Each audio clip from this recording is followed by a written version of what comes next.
death.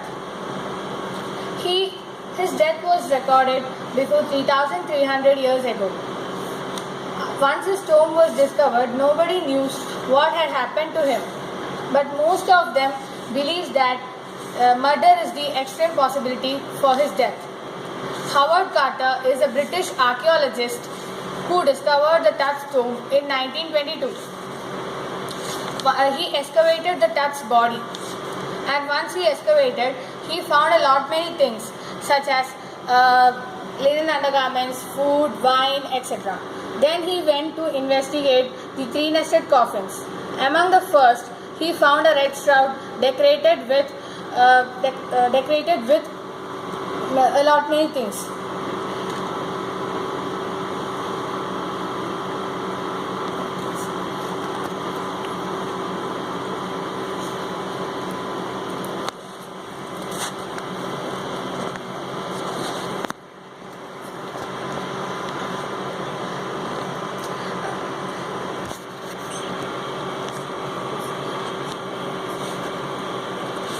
Tomb.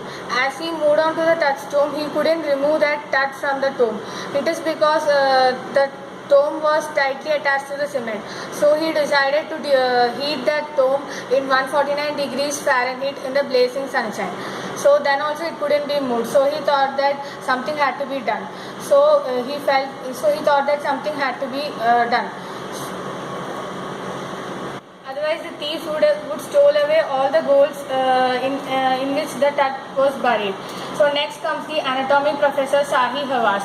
He discovered a startling fact that his front ribs and bones were missing. The Tut's death is really a big event. He is the last heir of his family, and due to his death, the dynasty also fell rapidly. Tut's grandfather is Amenhotep III. He ruled for 40 years and it is considered to be the golden age.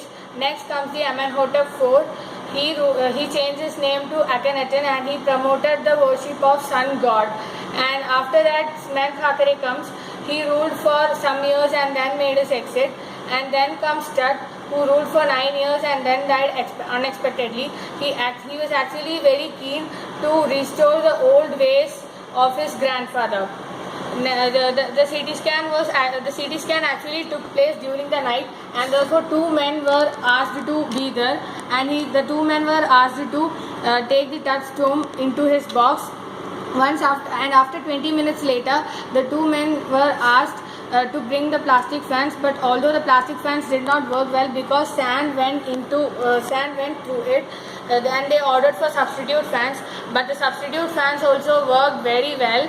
So Sahi Hawass, the anatomy professor, was relieved, and he said that he hadn't slept for the past 3 days, and now everything was okay and fine. So he could sleep he could sleep properly.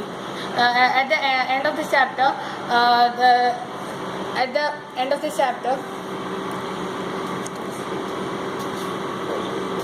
of the Tut's tomb, there stood a Orion, that is a constellation, that is the soul of the Osiris, that is the god of the afterlife, watching over the king boy. Thank you. Now I would like to invite sir for the critical analysis.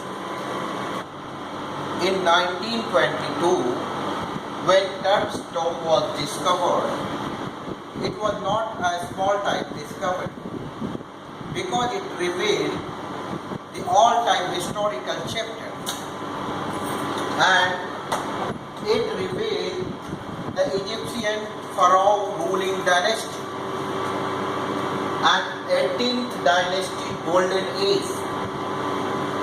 In the top of 18th dynasty golden age, Amenhotep III was the king, who was the grandfather of Tut. The Tut had 3 names mentioned in this chapter. Tut's name was Tutankhaten, and then the changed name of the person was Tutankhamun.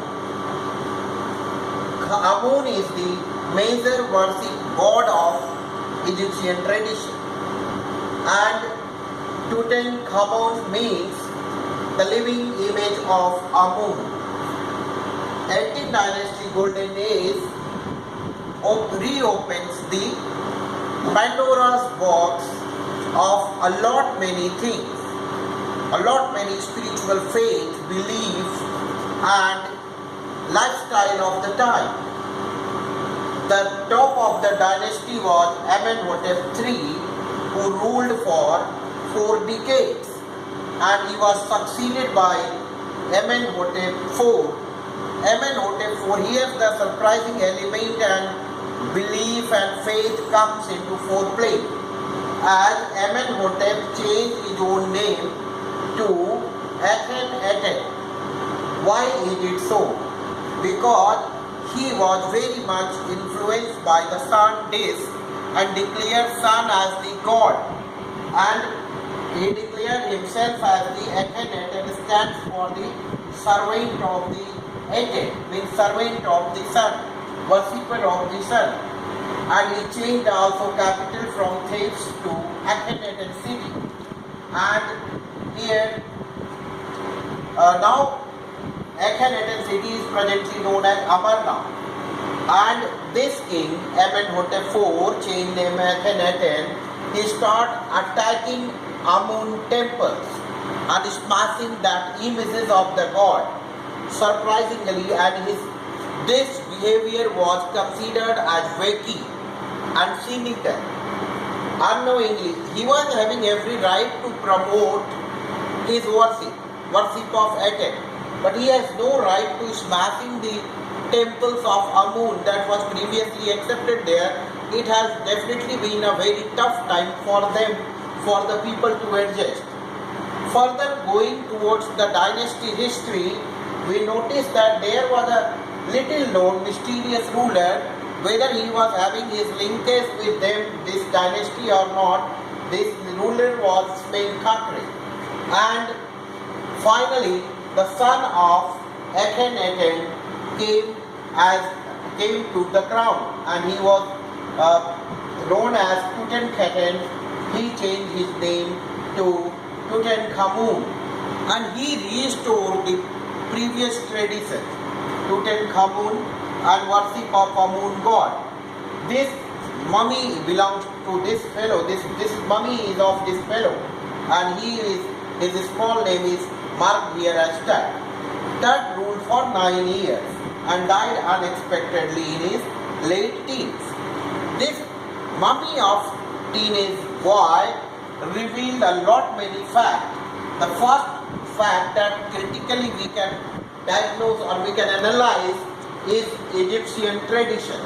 What was the royal tradition of Egypt? And it would not have been identified until and unless Engis, ancient Egyptian cemetery that was known as the Valley of the King, and this mummy couldn't have been brought out from the pyramid that was there.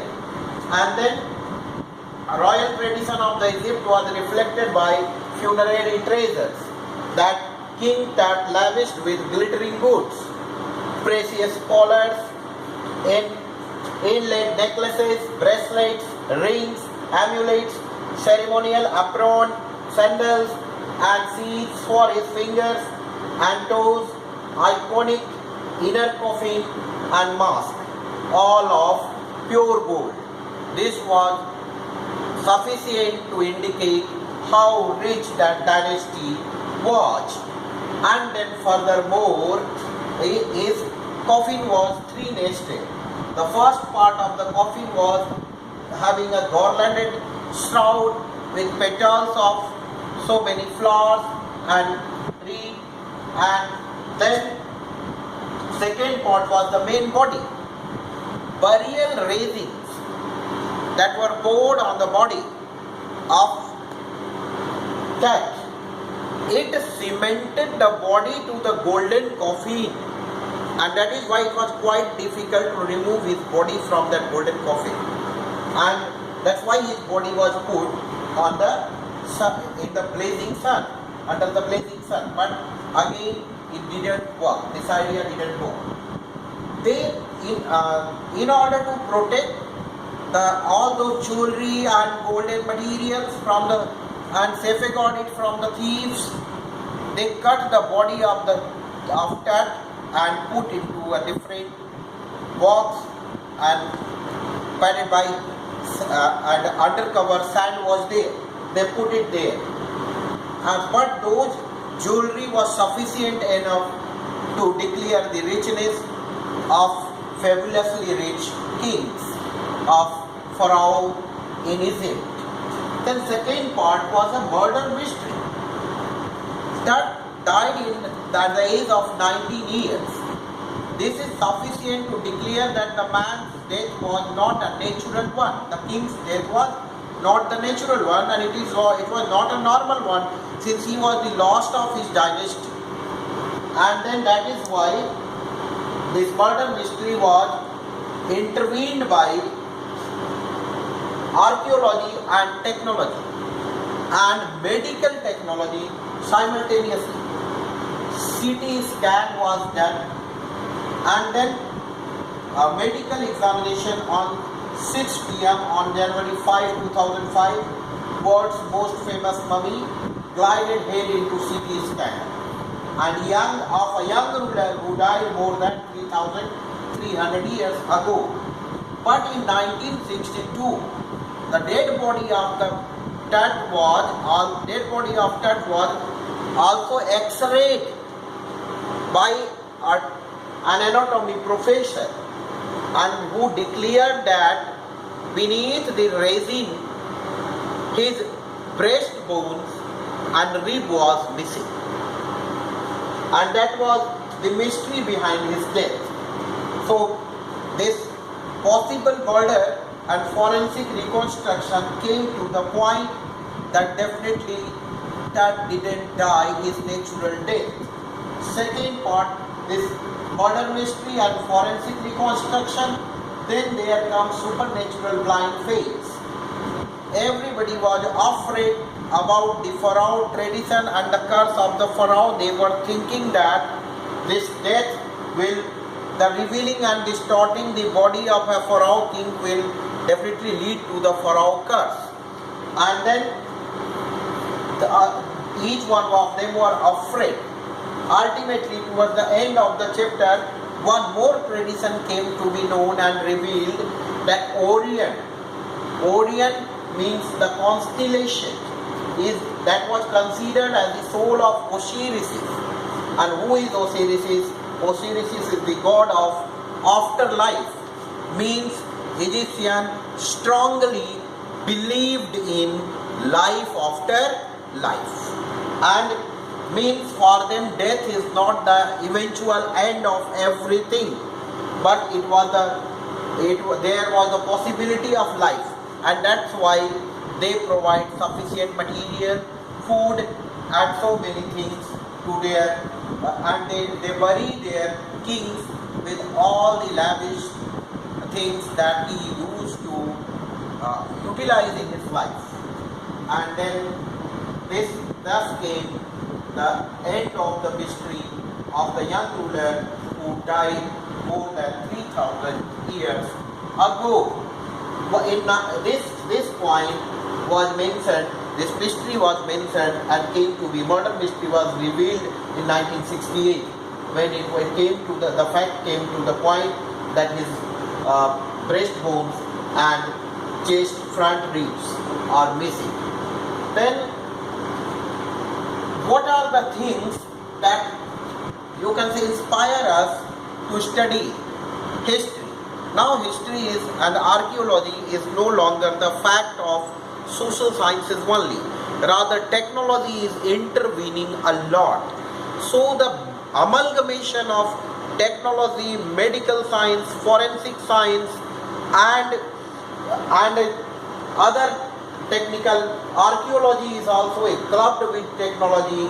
They are equipping human beings, and now history is not a mere subject of getting some information of old age. Rather, history is coming to the platform of archaeology, sociology, lifestyle, and everything together, and thus comes the Pharaoh rich tradition alive that can open new chapters, new avenues to human life and human study of the humankind, from where new revelations are yet to come when the advanced technology, science, history and humanities are going on a single platform, on single podium. Thank you.